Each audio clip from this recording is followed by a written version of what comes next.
बिस्मिल्लाहिर्रहमानिर्रहीम, अस्सलामु अलैकुम। प्रोग्राम मुकाबिल के साथ मैं हूं सरवत फनीम रऊफ क्लास्टर और आमिर मतीन साहब हमारे साथ स्टूडियोज में मौजूद हैं। वज़ीर आज़म पाकिस्तान मियां नवाज शरीफ की जानिब से आज मानसहरा में अवामी इज्तिमा से खिताब किया गया। हमने हमेशा देखा कि शहबाज शरीफ साहब भी जोश खिताबत में नजर आते थे, मगर आज हमें वज़ीर आज़म भी नजर आए, मगर जोश में कम, मगर धमकी आमेज रवैया उनका ज्यादा महसूस किया गया। अब बात चूंकि वज़ीर आज़म और उनकी फैमिली पर आई है तो 7 माह के बाद काबीना का इजलास भी हो गया, कौमी खजाने का मुंह भी खोल दिया गया, तरक्की और खुशहाली के मुहिम का आगाज भी कर दिया गया। हमेशा देखते हैं हमारे सियासतदान हमसाया मुल्क भारत की बड़ी मिसालें देते हैं जमहूरियत को लेकर, मुख्तलिफ मामलात को लेकर, लेकिन यहाँ पर 179 मेगा करप्शन के स्कैंडल्स हैं जो कि सुप्रीम कोर्ट में पड़े हैं, मगर नैब की जानिब से अभी तक कुछ नहीं किया जा सका। वहां पर एक ही मेगा करप्शन स्कैंडल मंजर आम पर आया है तो हमने देखा है कि सोनिया गांधी और मनमोहन सिंह के ऊपर खतरात मंडलाने लगे हैं। कुछ बात होगी उस शख्सियत की जिन्हें हमने हमेशा देखा एहतसाब का दर्स देते हुए, उनका एहतसाब किस तरह से किया जाएगा, उनकी कहानी सुनाएंगे कि किस तरह से 480 अरब रुपए की करप्शन गर्दिशी कर्ज स्कैंडल था जिसमें मुलविस हुकूमत को उनकी जानिब से क्लीन चिट दे दी गई। आज पब्लिक अकाउंट्स कमेटी में खुर्शीद शाह का ही एक और करप्शन स्कैंडल मंजर आम पर आया, मगर खुर्शीद शाह साहब मौजूद नहीं थे। सवाल ये उठता है कि क्या खुर्शीद शाह साहब पहले से ये सारी मामलात और सारी सूरत हाल जानते थे, और यहाँ तो अब तो ऐसा महसूस होता है खुद ही मुलजिम खुद ही मुंसिफ। और कुछ बात होगी उस इदारे के जुमना एहतसाब के लिए, मगर उसके अंदर अपने करप्शन के स्कैंडल हमें नजर आने लगे हैं। 22 ऐसे कायम मकाम नैब अफसरान हैं जिनकी गैर कानूनी तौर पर तरक्कियां की गई। और कुछ बात होगी दहशतगर्दी और करप्शन में मुलविस मुलजिम डॉक्टर आसिम हुसैन की, कि उन्होंने किस तरह से अपनी जायदाद अपने बेटे के नाम कर दी। यहाँ पर कोई और कहानी है या फिर एक दफा फिर से मुकमुका हो गया है। क्लासेस साहब, शुरू में आज आपसे करूंगी। हमने देखा वज़ीर आज़म को और उनकी तकरीर को अवामी इज्तिमा में उन्होंने बात की, खिताब किया मानसहरा में।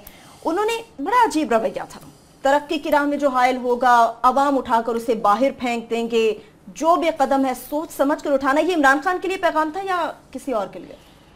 नवाज शरीफ साहब के बारे में एक तो पहले मेरे ख्याल कौम को शुक्र खुदा का अदा करना चाहिए कि विद इन 1 वीक माशाल्लाह उनकी सेहत भी ठीक हो गई है, उनका गुस्सा भी लौट आया है, उनकी धमकियां भी लौट आई हैं। और चौधरी निसार अली खान साहब आए जब, तो मेरा दिल तो चाह रहा था कि उनका वीडियो वो क्लिप चलाया जाए जब मियां नवाज शरीफ साहब जहाँ से जा रहे थे। जितनी बड़ी शाम गरीबा चौधरी निसार अली खान साहब ने पढ़े थे, हम सब की आंखों में आंसू आ गए थे। बिल्कुल ऐसा ही है। हम बिल्कुल इन रिक्कत अमेज ये मनाजिर थे। आमिर मतीन साहब और मैं जो है एक दूसरे को वो दे रहे थे, टिश्यूज दे रहे थे कि सर आप अपने आंसू पूछें, मैंने अपने पूछे। फिर हमने उसके बाद मनते भी मानी और हमने दुआएं भी मांगी के लिए। बड़ी दुआ हमारे वज़ीर आज़म। बहुत बुरा लगता है ऐसे मौके पे हम कोई तंज करें या करें, क्योंकि उनकी सेहत खराब थी। लेकिन उस वक्त की बात, उस वक्त की मैं बता रहा हूँ कि हम डर रहे थे कि यार अच्छा नहीं लगता, अच्छा नहीं, बल्कि सियासी कोई पॉइंट स्कोरिंग की जाए इस वक्त, क्योंकि वज़ीर आज़म की तबीयत खराब है। 4 हफ्तों की दवाओं पर भी तो है ना दवाइयों का। वैसे इससे बड़ी ज्यादा ये तो वो कहते हैं करिश्मा हुआ है कोई, अगेन अल्लाह उनको ये मजीद सेहत दे, इससे ज्यादा वो उससे बेहतर हूँ।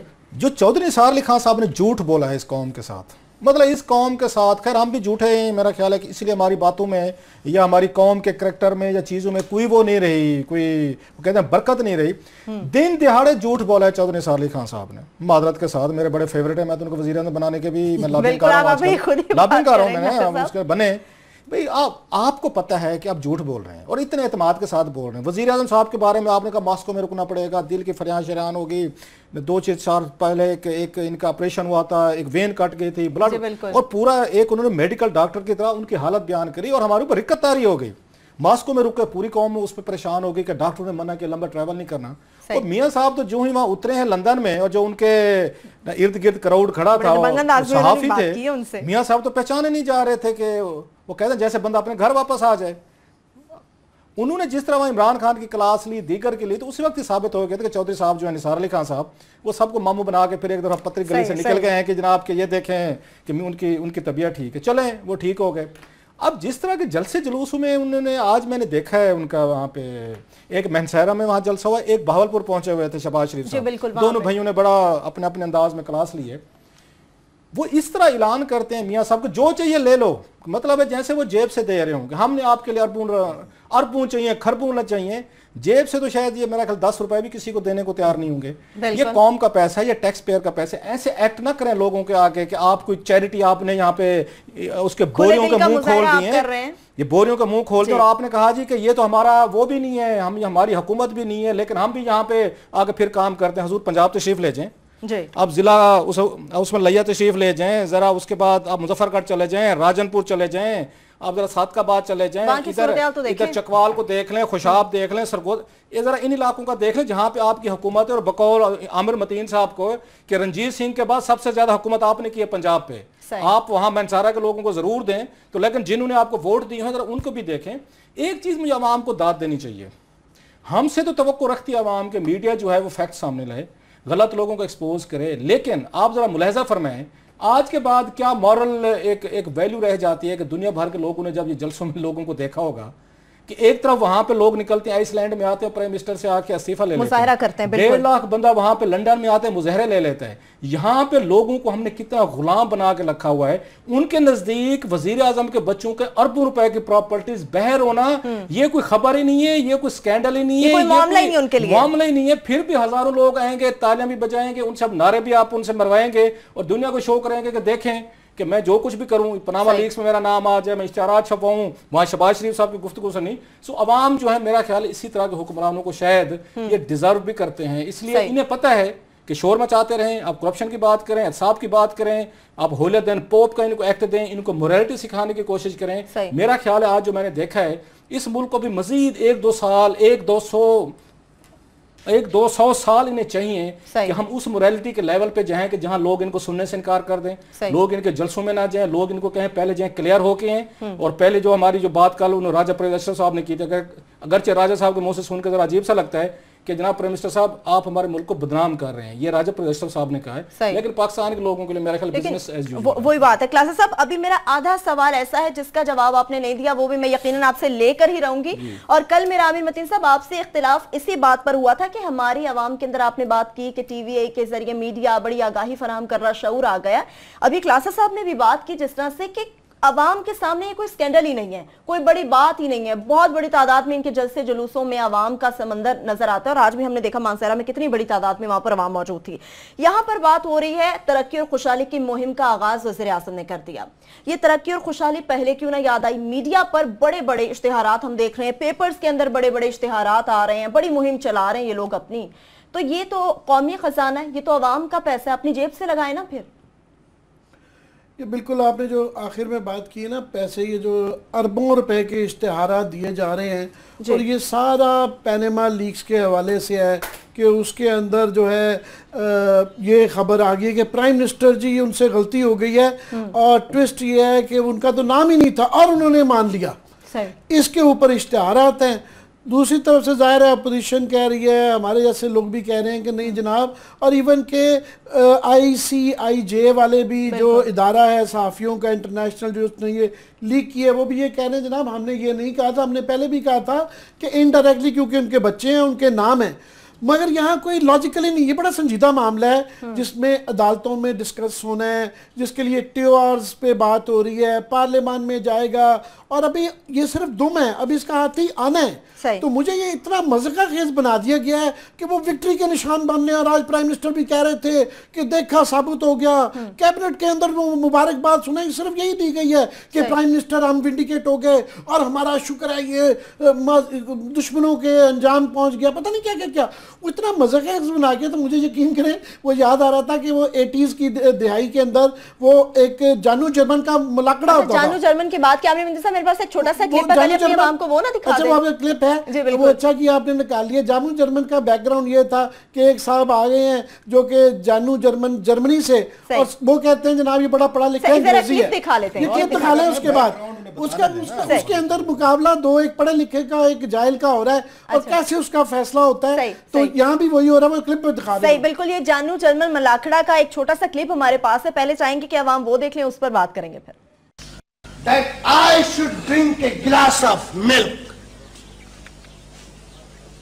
then I would be able to fight with a person who don't know even a single word of English.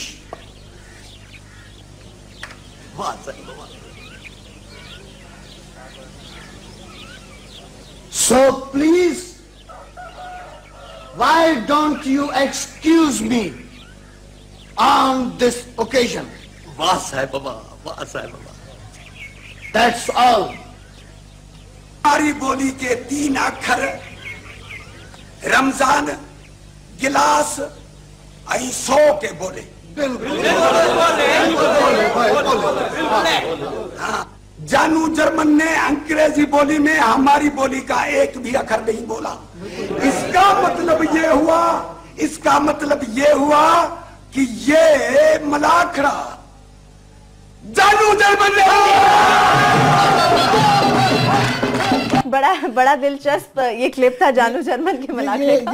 ये बड़ा मजे का केस लग रहा होगा, मगर यकीन करें ये बड़ा ही संजीदा मामला है। और इन्होंने बिल्कुल इसको जानू जर्मन का एक मलाखड़ा ही जो है बना दिया है। क्लास साहब से इस पे सुनेंगे। और मैं ये कह रहा हूँ कि खुदा के लिए जाने दें इसको, अभी अदालतों में, पार्लियामान में, TORs में ये मामला करने दें इसको। ये अभी से जलसों के अंदर और कैबिनेट में मुबारकबाद का भी इंतजार कर लें। अभी ये 9 मई को और आएगा और अभी 2 लाख के करीब डॉक्यूमेंट्स हैं जिसने आना है, पता नहीं क्या क्या आना है। सो अभी ये विक्ट्री के निशान ना बनाए, अभी नहीं बनाने चाहिए, अभी तो 9 मई को एक और, क्योंकि इन्होंने इस वक्त सूरत हाल ये है कि इस पे थोड़ा सा मेरा मुलाकड़ा पे कुछ क्लासेस साहब से यकीनन मलाखड़ा के ऊपर बात करेंगे। आमिर मतीन साहब एक छोटी सी ब्रेक ले लेते हैं। जब हम ब्रेक से वापस आएंगे मलाखड़ा के ऊपर क्लासेस साहब क्या तजिया देंगे वो तो हम जानेंगे। कुछ बात करेंगे जिससे हम साया मुल्क भारत की मिसालें दी जाती हैं, क्या उनका जो एहतसाब का निजाम है उससे कुछ सीखा भी जाएगा, इस बारे में बात करेंगे। ब्रेक के बाद हमारे साथ रहेगा।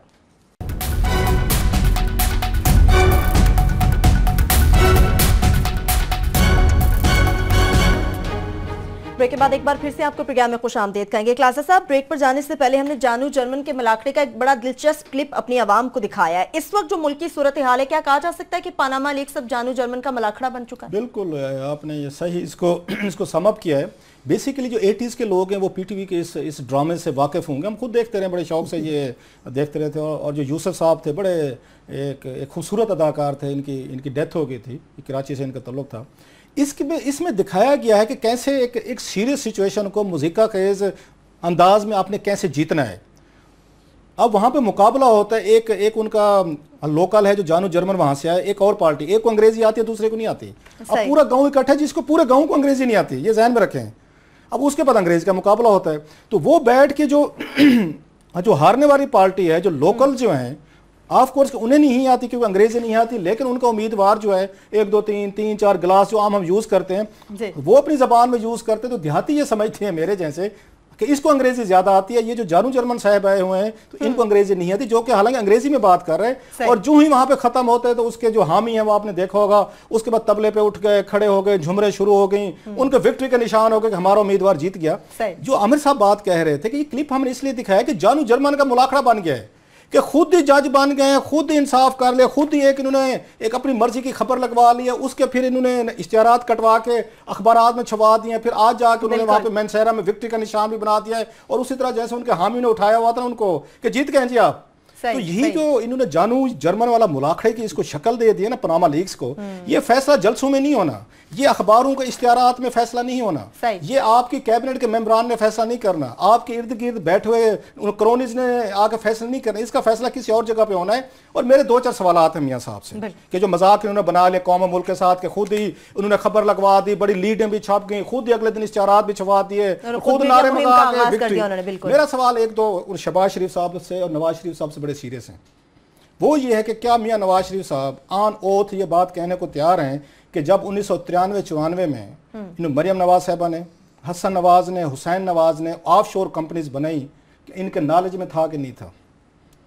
इट्स अ वेरी अगर सीरियस क्वेश्चन कि प्राइम मिनिस्टर ऑफ पाकिस्तान को ऑन ओथ ये कौम को बताना चाहिए कि ये मेरे नॉलेज में था या नहीं था। हाँ, आज अगर मियाँ साहब कहते हैं कि ये ऑफशोर कंपनीज मेरे नॉलेज में नहीं थी और मुझे अभी 24 साल बाद पूरी कौम की तरह ये पनामा लीक्स की उसकी वेबसाइट से पता चला है जो ICJ की है, तो फिर मेरा ख्याल है प्राइम मिनिस्टर ऑफ पाकिस्तान को उसके बाद स्पेयर कर देना चाहिए। फिर नवाज शरीफ साहब की कोई गलती नहीं है। अगर वो ये बात ऑन हो था कि कमीशन के आगे ये कहते हैं कि मुझे नहीं पता था, इन 3 बहन भाइयों ने खुद ही बैठ के हमारे नॉलेज के बगैर इन्होंने बाला खुद ही कंपनीज बना ली, कहीं से खुद ही पैसा इन्होंने आगे ढूंढ लिया, कहीं से वकील ढूंढ लिया, ऑफशोर बन गई। एक चीज। दूसरा सवाल मेरा है शहबाज शरीफ साहब से जो भावलपुर में आज वो गरज बरस रहे थे, हालांकि अंदर से खुश हैं मैं ऑन अथॉरिटी कह रहा हूँ और आमिर मतीन साहब विल बेल मी आउट। इनको पता है कि मैं कि ऐसी कुछ मेरे पास चीजें हैं, आमिर साहब को कहेंगे ना करें, कर सकते हैं जो मैं कर सकता हूँ कि शहबाज शरीफ साहब जो है खुश हैं जो कुछ हो रहा है यहाँ पे, मरियम नवाज साहिबा के साथ हो रहा है, हसन के साथ हो रहा है, हुसैन के साथ हो रहा है, कि शहबाज शरीफ साहब कितने इस मामले पे खुश हैं। I have the evidence, Aamir साहब को मैंने दिखाए हुए हैं। ये जेंटलमैन है, आपको पता है, ये सिर्फ मेरी हाँ में हाँ मिलाने के लिए कभी भी नहीं कहेंगे कि रऊफ ठीक कह रहा है, गलत होता ये कह देते। शहबाज शरीफ साहब खुश हैं। मेरा शहबाज शरीफ साहब से एक सवाल है, जैसे नवाज शरीफ साहब से था, क्या वो ऑन ओथ कमीशन के सामने आके ये बयान देने को तैयार हैं कि मेरे नॉलेज में भी नहीं था कि हसन, हुसैन और मरियम ने 1993-94 में ऑफशोर कंपनीज बनाई हैं, और मुझे बिल्कुल एब्सोल्युटली पता नहीं था, और मुझे भी पनामा लीक से पता चला है। अगर नवाज शरीफ साहब और शहबाज शरीफ साहब ये कमीशन के सामने ऑन ओथ आके ये बातें दोनों कह देते हैं कि जी इन बच्चों ने खुद ही अपनी फैमिली से इन्होंने बगावत करके हमारे नॉलेज के बगैर, ये 17-18 साल के बच्चे इतने समझदार थे कि इन्होंने खुद ऑफशोर कंपनीज बनाई हैं, इन्होंने खानदान में किसी को नहीं पता चलने दिया, तो फिर मेरा ख्याल ये again this debate must come to an end. दो सवाल आते हैं जो मैंने किए हैं। अगर नवाज शरीफ साहब को बताना चाहिए कि उनके बच्चों ने इनके बाला बगैर इनको बताए बगैर इनसे उन्होंने ऑफशोर बनाई है। शहबाज शरीफ साहब को बताना चाहिए कि मेरे बड़े भाई की फैमिली के बच्चों ने पूरी फैमिली को पता नहीं चलने दिया, इत्तेफाक खुद से बना ली। ये दो बातों के सवाल आते हैं। ये जानू जर्मन की तरह इनके जो हामी हैं वो तबले पे संगत दे रहे हैं, झुमरे मार रहे हैं, वहां पे डांसेस हो रहे हैं, अपने उम्मीदवार को कंधे पे उठा के नाच रहे हैं। नाचने से, कंधे पे रखने पे, अखबारात में इश्तिहारात छपवाने से, उसके बाद लीडें लगवाने से, जलसे में विक्ट्री करने से जानू जर्मन वाला मुलाखड़ा ना करें हमारे साथ। हमारे दो सवाल आते हैं, मेरे सिर्फ दो हैं, तीसरा कोई सवाल नहीं, इनके जवाब चाहिए। दो सवाल आपने किए ना, ये कोई बहुत बड़ी चीज आपकी जानिब से पूछ ली गई है, वज़ीर आज़म ने खिताब कर दिया, और अगर उन्होंने क्लियर करना होता क्लासा साहब तो वो अपने खिताब में सूरत-ए-हाल को क्लियर कर देते। बहुत बड़ा महाज नहीं है जिसे सर करना पड़ेगा। बिल्कुल, मेरा ख्याल है उनके लिए इसकी जो बुनियाद है, अभी तफ्तीश और TORs और कमीशन बाद में आएंगे, मगर सबसे पहले तो उनको डिनाई करना चाहिए। अभी तक ऑफिशियल डिनायल अब नहीं आया, प्राइम मिनिस्टर की तरफ से भी नहीं आया, उनके बच्चों की तरफ से भी। पहले जो बयानात उनके आए मरियम बीबी के और उनके दो भाइयों के जनाब ये 2006-7 में, उसके बाद बहुत ज़्यादा सबूत आ चुके हैं कि 1990 की दहाई में ये उनमें रहते रहे हैं और ये फ्लैट्स उनके हैं। ऑफिशियली पहले डिनाई करें कि जनाब, और या उसका जवाब दें कि हमने जो पहले कहा था अब नए हक़ाइक़ की रोशनी में अब हमारा क्या वर्जन है। मैं बड़ा इंटरेस्टेड हूँ कि वो उसके लिए क्या ये इमेजिनेशन लड़ाएंगे या कैसे क्या जवाब लेके आएंगे। मैं बड़ा इंटरेस्टेड हूँ। पहले डिनाइल होगा फिर इंक्वायरी होगी। दूसरा, मैं समझता हूँ कि ये जो मर्जी कहते रहे, आज मैं सुन रहा था इनके दो एक मेंबरान को कि वो कह रहे हैं तो ख़त्म हो गया, पनामा इज़ ओवर। वो खुद ही ख़त्म करे बैठे हुए, साथ में ख़त्म भी किया करती है टेलीविज़न चैनलों पे, और साथ में वो जलसे भी कर रहे हैं। दुनिया सब उधर गए हुए हैं, वो गए हैं। हकीकत ये है कि इस वक्त एक स्टेलमेट है, एक स्टैंड ऑफ है, मामला फंसा हुआ है कि वो TORs नहीं है, और साथ में सड़कों पे सिर्फ अपोजिशन नहीं गई, ये खुद भी चले गए हैं। जब ये चले गए हैं तो उनके पास तो इमरान खान के पास तो जवाब है कि जनाब ये तो खुद सड़कों पे आ गए हैं, तो कैंपेन तो स्टार्ट हो गई। अभी मैं समझता हूँ आइंदा 2-4 महीने में, और मैं ये क्लास साहब के एस्ट्रोलॉजर प्रोफेसर गनी साहब की तमाम तर बातों के बावजूद, उनकी वजह से नहीं कह रहा, सियासी बातें हैं कि 2-4 महीने में ये पॉलिटिक्स सीटअप हो गई है। नए चीफ ऑफ आर्मी स्टाफ नहीं आए और उनसे एक एक्रीमनी चल रही है, उनके बयानात की भी प्रॉब्लम है, उनके अफसरान निकालने की प्रॉब्लम है, वो भी एक टेंशन चल रही है। फिर ये 1 मई को हो रहा है, फिर 9 मई को और मवाद आ रहा है। इस दौरान में याद रहे कि गर्मी के महीने आ रहे हैं। मई जून में इन्होंने कहा है कि जनाब 4 से 6 घंटे शहरों में लोड शेडिंग होगी, गाँव में 8 घंटे होगी। हमें ये पता है कि जनाब ये 6 घंटे बड़े आराम से 10-12 घंटे हो जाते होते हैं। और शहरों में आप याद रखें, चौथे साल में लोग क्वेश्चन नहीं करेंगे कि ये जो बड़ी बड़ी बातें कर रहे हैं कि सड़कें दे दी, फलाना दे दिया, ये कुछ कर दिया। ओ भाई साहब, ये तो बात की बात है। पहले जो बुनियादी 3-4 चीजें हैं, बिजली चौथे साल में है और आप बिजली डिलीवर नहीं कर सके हैं। हालांकि बड़े दावे किए थे आपने। बीच में नेशनल एक्शन प्लान बीच में ही चला गया।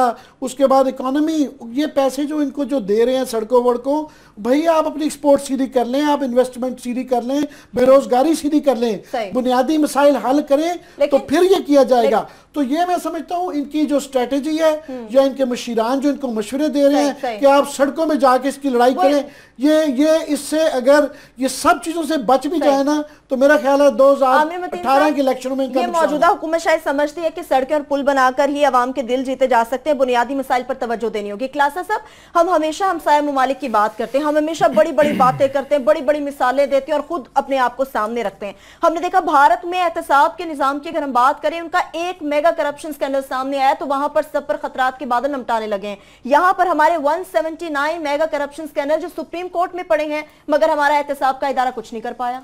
जो अच्छी चीज़ है इंडिया के बारे में, एक तो चीज़ पता है पाकिस्तानियों को थोड़ा सा दिल पे तसल्ली रखनी चाहिए कि करप्शन हर जमहूरी मुआशरे में होती है। जब तक इंसान है करप्शन खत्म नहीं हो सकती, इसको रिड्यूस कर सकते हैं, करप्शन के खिलाफ लोगों के दिलों में खौफ डाला जा सकता है। एटलीस्ट उनके यहाँ इंस्टीट्यूशंस हैं इंडिया के यहाँ, करप्शन वहाँ भी हो रही है। उस नरसिम्हा राव साहब पे इल्जाम लगे, राजीव गांधी पे लगे, इसके बाद आप उन पे मनमोहन सिंह पे लग रहे हैं, सोनिया पे लग रहे हैं कि इटली से इन्होंने वहां से कोई चॉपर अपने हेलीकॉप्टर्स खरीदे, उनमें इनका नाम आ रहा है, वहां पे इटली में इन्वेस्टिगेशन है, क्योंकि सोनिया गांधी जो है अगेन इटली से इनका ताल्लुक है, उन्होंने अपोजिशन में पकड़ लिया। अब जाके वहां पे अदालत में बकायदा एक पटिशन हुई है जिसके सामने इन पे उन्होंने कहा कि FIR दर्ज की जाए, जो अगले हफ्ते में फैसला करेगी कोर्ट। वहां पे मुझे खुशी हो रही है कि डेमोक्रेटिक कल्चर ये होता है कि यहाँ पे आप अकाउंटेबल होते हैं। Sonia Gandhi again a big thing वो कांग्रेस में, या आप उसको कह रहे हैं कांग्रेस वो जिसने हिंदुस्तान को आज़ादी दी, बड़ा नाम, उसमें इंदिरा को देख लें, नेहरू को देख लें, नेहरू फैमिली बहुत बड़ी फैमिली है। आज उन्हीं के बच्चे जो हैं वो भी अदालतों में पेश हो रहे हैं। मनमोहन सिंह अगेन, जिसका ये शाइनिंग इंडिया का जितना भी बनता है ये कंसेप्ट जो है, ये मनमोहन सिंह ने दिया था अर्ली, ये 90s में नरसिम्हा राव के, ये उस वक्त फाइनेंस के अफेयर्स देखते थे कांग्रेस की हुकूमत के। आज उनको वहां पे उनकी अपोजिशन हो, उनकी रूलिंग पार्टी सॉरी, या उनके कोर्ट्स हैं, इतनी आजादी है उनके कोर्ट्स को कि उनके कोर्ट्स एक्ट कर रहे हैं, रिएक्ट कर रहे हैं। और पॉलिटिशियंस को, वो साबिक प्राइम मिनिस्टर हों, उनके सिटिंग हों, हमने देखा, आपको पता है बिहार के लालू प्रसाद साहब थे, वो जेल गुजार के हैं। एक और उनकी एक फीमेल उनकी चीफ मिनिस्टर थी, उनको उन्होंने वहां पे आके ये कोर्ट ने सजाएं दी। हमारे यहाँ तो अकाउंटेबिलिटी एक मजाक बन रही है, जो आपने अगले सेगमेंट में जाके कहना है। जो अकाउंटेबिलिटी के चीफ्स हैं, हम तो रो रहे थे कमर जमान चौधरी साहब को, जो मेरे नजर बिल्कुल एक यूजलेस ये कमोडिटी है। जैसे हमने कल इलेक्शन कमीशन ऑफ पाकिस्तान की आपको दास्तानें सुनाई थी कि कैसे 6-6 करोड़ रुपया जो है डील करके लेके घर चले गए हैं कि बिल पास ना हो तो वापस कर देंगे। पाकिस्तान में जो मजाक बन चुके हैं, इंडिया से थोड़ा सा हमारे इदारों को सीखने की जरूरत है। मेहरबानी फरमाएं, उनके यहाँ कुछ इंस्टीट्यूशंस, उनकी CBI हो, उनकी पार्लियामेंट हो, उनकी सुप्रीम कोर्ट या दीगर इदारे हों, वो कम से कम जब जो बात आके एक्सपोज हो जाए उसको फिर ऐसे जाने नहीं देते। इनको सीखना चाहिए हमारे इदारों को। अगर इनकी इज्जत, इनकी अना और सेल्फ रिस्पेक्ट हमारे इदारों के खतरे में ना पड़ जाए कि आप हमें क्यों भारत की मिसालें दे रहे हैं। जनाब, वहां पे जो लॉज हैं, हमने देखा है अदालतों में, मोस्टली लॉज की जो प्रेसिडेंटेड यहाँ पे कोर्ट की जाती है ना, सुप्रीम कोर्ट में, अगर आप देखें वो इंडियन लॉज से ज्यादा हैं जो मैंने देखे अब तक। वहां पे जाकर प्रोसीडिंग देखता हूँ। मेहरबानी फरमाएं, इंडिया के साथ दुश्मनी अपनी जारी रखें, लेकिन जो अच्छी चीजें हो रही है इंडिया के से उनको थोड़ा सा पिक कर लें कि वहां एहतसाब जो है किस तरीके से होता है। यहाँ नारे नहीं मारे जाते जैसे ये तबले पे जानू जर्मन की तरह, वहां पे वो झुमरे नहीं मारने देते। और लास्टली नेहरू फैमिली को वहां पे मजलूम भी नहीं बनने दिया जाता। जो पीपल्स पार्टी बैठ जाते, नवाज शरीफ साहब उस दिन उन्हें तकरीर की कि मेरे ऊपर जुल्म हो गया। जनाब, इंदिरा गांधी वहां भी मारी गई, उसके बाद राजीव गांधी भी मारे गए, संजय गांधी भी उनका एक्सीडेंट में उनका हुआ, पूरी की पूरी फैमिली उड़ गई। आपने कभी राहुल को, प्रियंका को, सोनिया गांधी को वहां पे मातम करते नहीं देखा होगा। जलसों में हमारे साथ जुल्म हुआ, हमारी वो मेरी सास कत्ल हो गई, मेरी दादी मारी गई, मेरा बाप मारा गया, नेवर। वो वहां पे जाते हैं अपनी परफॉर्मेंस की बेस पे वोट लेते हैं। एटलीस्ट कैसा सब यही कहा जाता है, अगर दुश्मन से भी कोई अच्छी चीज आपको सीखने को मिलती है तो एटलीस्ट उसे सीख लेना चाहिए, पिक कर लेना चाहिए। अकाउंटेबिलिटी की आपने बात, आपकी करप्शन से मुताल्लिक हम बात करेंगे। एहतसाब का दर्स देने वाले सैयद खुर्शीद शाह का अपना एहतसाब किस तरह से होगा और उनके अनोखे एहतसाब की कहानी भी आपको सुनाएंगे। एक ब्रेक के बाद हमारे साथ रहिएगा।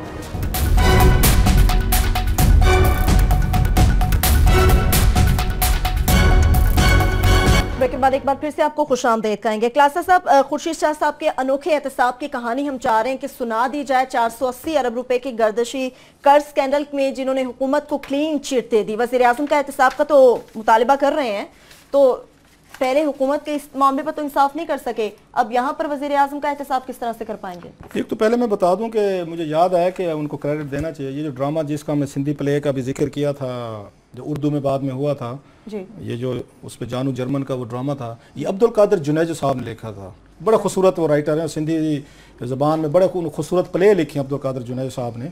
और मेरा ख्याल उनका क्रेडिट देना बनता था, उनका एक बनता है वो।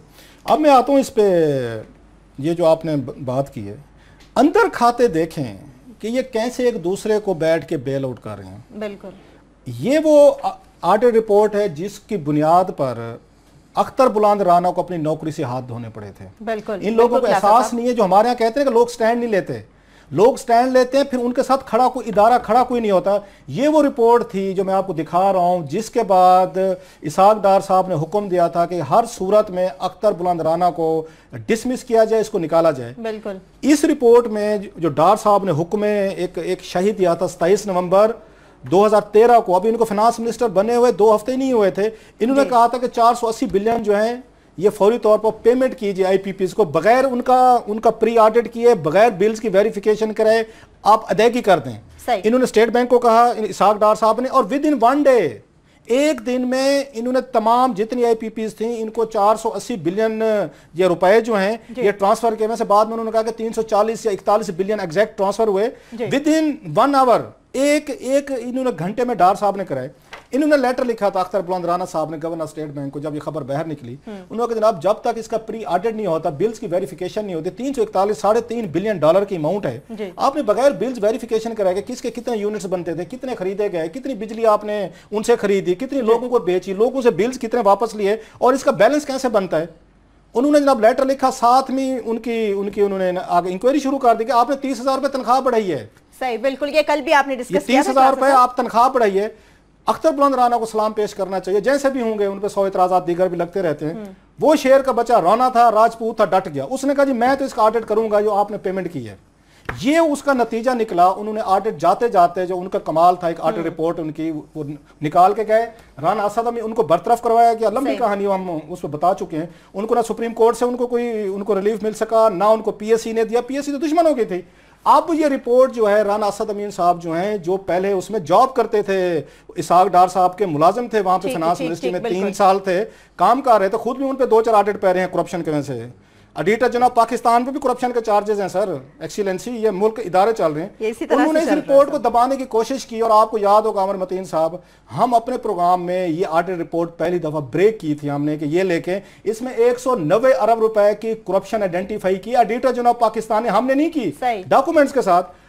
अब ये पता चला है कोई अगर लास्ट वीक इनके करतब देखें पब्लिक अकाउंट्स कमेटी वालों के, ये मतलब है जुल्म क्या कर रहे हैं। उसमें मीटिंग में बताया गया, सेनेट की फाइनेंस कमेटी की मीटिंग थी 3 दिन पहले, वहां पे एक हसन जामी साहब आए थे, एडिशनल सेक्रेटरी थे वाटर एंड पावर के। उन्होंने उनसे पूछा, इन्होंने सलीम मांडवी वाला साहब ने कहा सर क्या बना, वो आपने उसकी अदायगियां की थी, ऑडिट रिपोर्ट थी, कमेटी भी देख रही है। उसने कहा सर जी कौन सी रिपोर्ट, कैसी रिपोर्ट।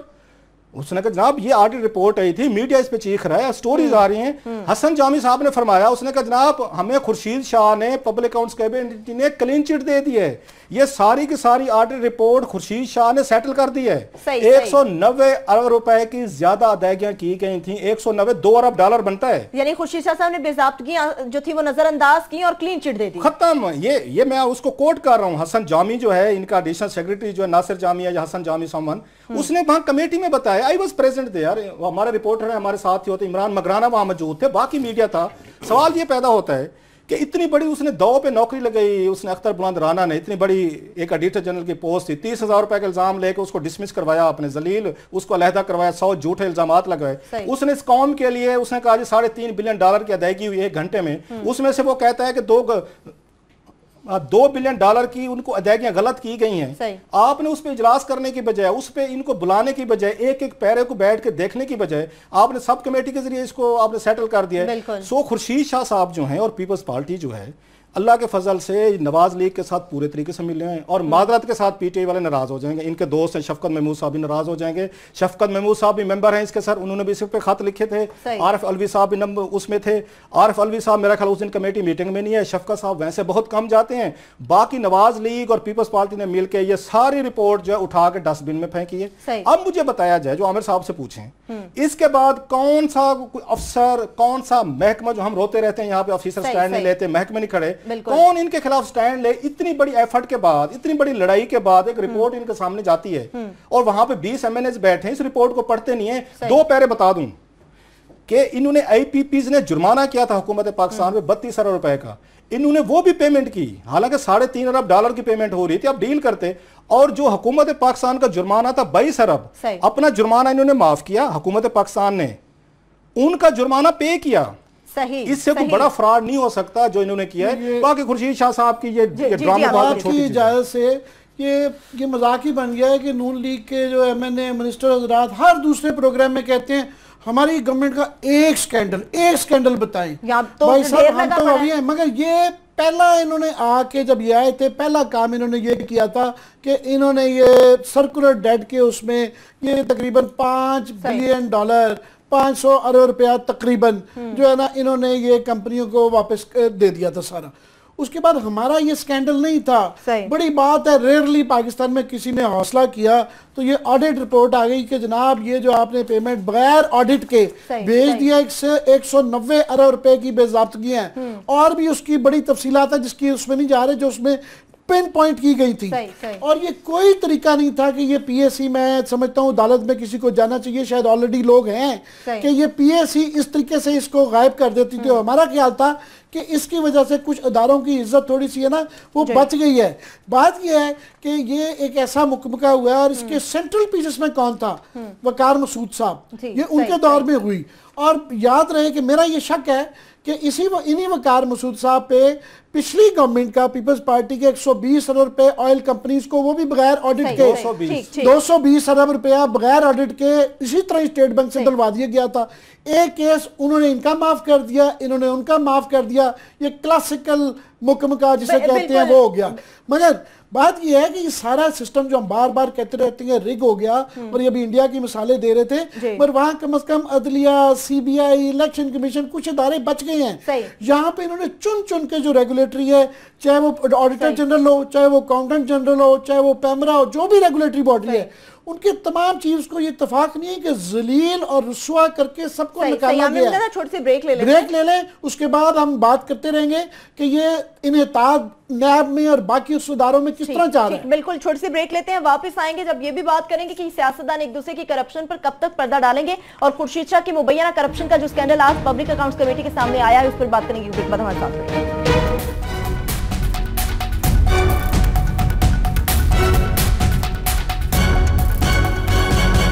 प्रोग्राम में एक बार फिर से आपको खुशामदीद कहेंगे। एहतसाब, इदारे के एहतसाब शिकन अमाल पर तो बात होगी, लेकिन क्लासेस साहब खुर्शीद शाह साहब का अपना मुबैना करप्शन का स्कैंडल पब्लिक अकाउंट्स कमेटी के सामने आ गया।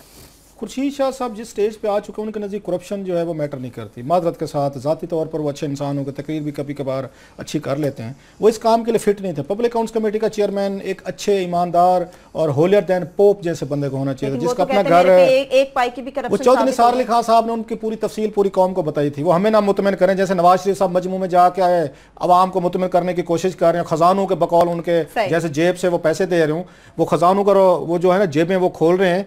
ऐसे ही अब खुर्शीद शाह साहब जो ना वो ईमानदारी का हमारे ऊपर ना थोपे कि मैं बड़ा ईमानदार हूं, बड़ा अच्छा हूं। मैं देखते रहते हैं पब्लिक अकाउंट्स कमेटी, उनके सारा कंडक्ट हमारे सामने। वो चौधरी निसार अली खान साहब को जाके ना उनको वजाते दें। और लास्टली जिस बात का खतरा था, और अख्तर बुलंद राना साहब जो इनके आगे पेश नहीं होते थे, जहां से लड़ाई शुरू हुई, उसने कहा खुर्शीद शाह के खिलाफ तो अपने स्कैंडल है, मैंने ऑडिट किया हुआ है, जिसके खिलाफ स्कैंडल है, जो मुलजिम है वो जज बन गए हैं, वो ज्यूरी बन गए हैं, वही हैंगमैन है, तो मैं कैसे जाऊं? वही कुछ हुआ है आज। एम्बेरसमेंट है ना कि पब्लिक अकाउंट्स कमेटी के चेयरमैन जो है, जब वो वजीर थे, उनकी वजारत के दौर का स्कैंडल उनके सामने आ जाए। मतलब मोरालिटी नाम का लफ्ज जो है वो इन हुक्मरानों की उससे निकल जाना चाहिए। वो कहते हैं अवाम ऐसे, अभी अवाम तो आपसे लो रैंक है ना, इसलिए उन्होंने आपको हुक्मरान बनाया।